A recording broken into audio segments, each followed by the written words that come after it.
Tout ce qui compte, c'est qu'on sacrifie encore et encore pour s'occuper des autres et nous, on pense jamais à nous. Et en fait, on a plus qu'assez de ça. Moi, demain, si cette loi passe, clairement, je pars à l'étranger ou j'arrête et je fais autre chose. Et je pense qu'on est très nombreux dans ce cas-là.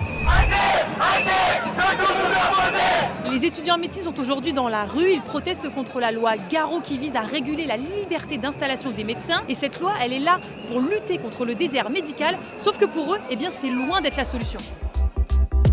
La solution pour qu'il n'y ait pas de déserts médicaux, c'est qu'il faut qu'il y ait tout simplement assez de médecins pour chaque Français. Les politiques de santé font qu'il y a moins en moins de médecins formés depuis 40 ans et de plus en plus de patients. Donc en fait, étaler la confiture sur un endroit où de toute façon il n'y a pas assez de confiture, ça ne pourra pas couvrir tout le territoire. On n'améliore pas une pénurie de médecins avec une régulation de la médecine. On ne résout pas une pénurie en régulant la pénurie. On fait 10 ans d'études, 10 ans de sacrifice, on bosse plus de 100 heures par semaine. Il y a un interne qui suscite tous les 18 jours. Et déjà ça, c'est des médecins qu'on pourrait garder, des médecins qu'on pourrait utiliser et qui pourraient bosser.